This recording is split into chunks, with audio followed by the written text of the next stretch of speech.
Well, good morning, everybody. It is our live analyst video that we do every Friday. I'm here with Marcus, our senior economist here at the RANE Network, and we're talking today about a country that fascinates us both and frustrates us both, I think, from time to time, which is Turkey. And Marcus, could you set the stage of where the Turkish economy is at this moment, what we've seen change since the election in May? Sure. So I would say Turkey's economy is cleaner transition phase. What we saw, and I'm sure we'll talk more about this later, we saw the government sort of pump priming the economy, lowering rates, pursuing quite unorthodox policies in the run-up to the elections earlier this year. But now we have a new team in place, and that team is fairly intent on rebalancing the economy. So I think where we're right now is we're at this transition point from pursuit of unorthodox policies to more orthodox policies. We're not quite there where we should be, but clearly things are changing on the ground. Right, and the level of interest rate increases, especially this past month, is one of the most notable signs of that shift towards traditional, more orthodox economics. Now, what do you mean exactly when we talk about orthodox economics in the Turkish sense? What has Turkey been doing that's been so against the grain these past few years? So typically what the fashion is these days, particularly in emerging economies like Turkey, is you want to have a flexible exchange rate.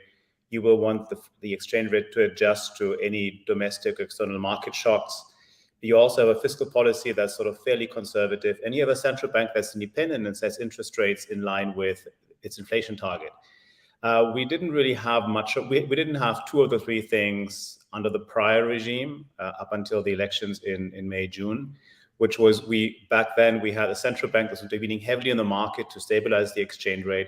And we had a central bank that was pursuing a very expansionary monetary policy, basically to lower interest rates and to pump prime the economy and create economic growth in the run-up to the election. So on the other hand, though, it's fair to say that at least on balance sheet, the fiscal policy was somewhat conservative, even though there the government was quite unorthodox. So there's a lot of measures that are sort of were done off balance sheet, which are also somewhat of concern. So I would say, as a matter of fact, 2.5 of the three policies that are supposed to be in place, they were quite unorthodox.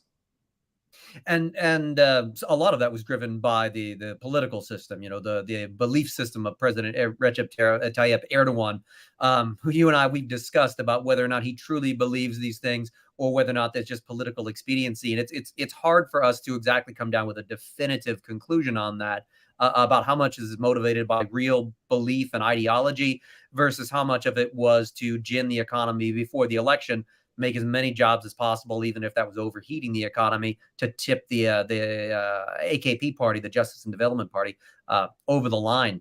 So, Marcus, as we think about that interference of the political system in Turkey's economic strategy, what are some of the things that you're looking for to help us understand how far Turkey will lean into orthodox strategy versus if it might start to reverse course?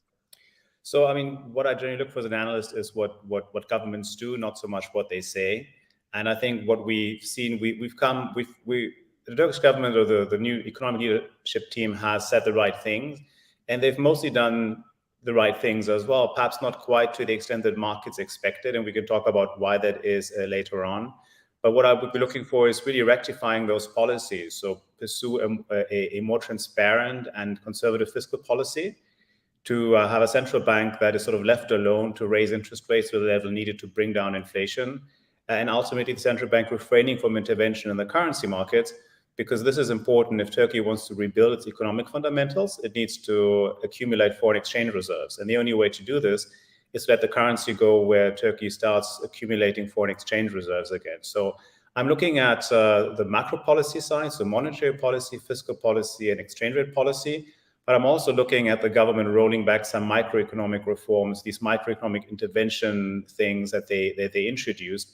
And they've been making some progress on this as well. So I'm looking at both macro and micro, and I look at what countries and governments do rather than what they say they will do.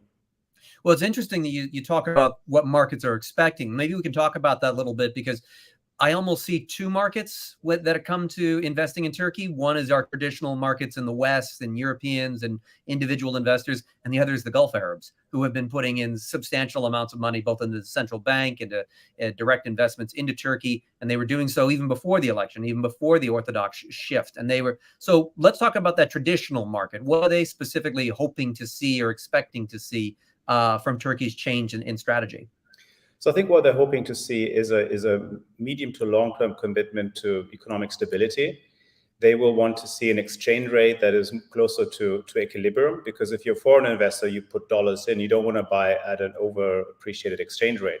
So they're looking for long-term stability, for a return to sustainable growth, and quite simply and quite frankly, less sort of unpredictable intervention. Like, the one thing investors don't like is unpredictability and uncertainty.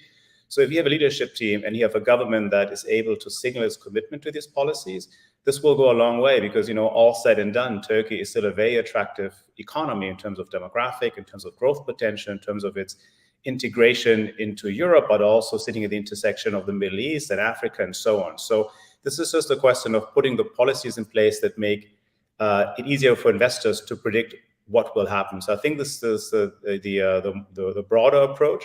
And we're making some progress towards, as I said, reestablishing equilibrium. And then once we have predictability, then we also have more investors sort of taking or retaking an interest in Turkey. And actually, that's interesting. You put it, Western investors are looking for predictability. And I think the Gulf Arabs are too, through their investments, but I think it's a different type of predictability, whereas investors are looking for an economic stability and traditional behavior in that regard, so they can rely on certain returns. The Gulf Arabs are looking for geopolitical returns from Turkey, a country, especially if that's the Saudis and the Emiratis, were loggerheads over after the Arab Spring. They were backing different rebel factions. They were stoking different civil wars. And when the Saudis and the Emiratis went for Qatar, Turkey, rather unpredictably, moved troops into Qatar to prevent a potential Saudi-Emirati invasion, which at one point was being floated very early on in that blockade. And so by providing their own investments, which may not actually provide them direct cash returns, but that might not matter to Abu Dhabi or Riyadh, they are creating this economic influence over the Turkish government that can reduce the volatility in relations. And right now, it helps that there's not really any massive geopolitical divides between them. The Muslim Brotherhood, which was the main kind of driver of conflict, that's more or less defunct at this point, region-wide. It exists in local chapters, but it certainly doesn't threaten Saudi Arabia with the UAE like it used to. But if we do have a resurgence in which there are power vacuums that start to emerge between in countries that Saudi Arabia and the UAE and Turkey want to have influence in, and we start to see that kind of resurgence of competition, it'll be interesting to see whether or not their investments pay off as well, just as traditional market investors, as they're trying to find ways to get Turkish businesses that won't get burned by inflation or get take on too much debt and end up necessarily going bankrupt in the future. I think that the Saudis and the Emiratis are also making these kind of bets on the Turkish government through their investments, that will keep the Turkish government from returning itself to kind of a phase of confrontation. So I think it's interesting to think about the parallels between the way that different kind of big state actor investors are approaching Turkey, and then more of our individual and corporate investors are approaching it too. Yeah, I completely agree. That's a very interesting distinction and a very important distinction to be made, that a lot of money that comes out of the countries you just mentioned is often government-backed or is sort of close to the government. And the investment, to some extent, relies much more heavily on government-to-government relations. I would also imagine, other than perhaps some short-term financing provided to the central bank, a lot of these are equity stakes that are bought in companies versus, I'm not saying that foreigners, other Europeans or Americans don't buy these kinds of stakes, but they're often more and more liquid markets, like the equity market. It's not massively liquid, or the debt markets. So it's a different kind of investment. And I think this is mostly done, obviously, for economic and financial purposes. I think that's a variable clearly also for the Gulf states, but there's a political angle as well. So, but because they have this close relationship, particularly with the current government, it allows them perhaps to sort of find opportunities that other Western investors might have a tough time sort of unearthing, as it were. right? And I think something else that we can keep an eye on, just like on the wider geopolitical scale, is just the impacts of this somewhat fracturing of the global economy because of the Russian invasion of Ukraine, where a lot of Russian money has now ended up in Turkey, because that's one of the few places Russians can still buy real estate, and it's a place they can still feel welcome as tourists. And then also looking at the US-China confrontation, whether or not, if there's ever a point where China starts to be cut off from global markets, whether or not they pivot towards kind of middle powers like Turkey as a destination for investment. Of course, China's got its own economic problems right now, so doesn't really have that option, I wouldn't think. But just something to think about the behavior of our middle powers and how they try to take advantage economically of these massive geopolitical competitions that we track. Well, Marcus, thank you so much for joining me today. I think that's all the time we've got for now, so short and sweet. Of course, please visit our website at ranenetwork.com. That's RANE network.com. And if you're looking for any insights into Turkey or on any economic issues, Marcus is just an email away. Thank you, Ryan.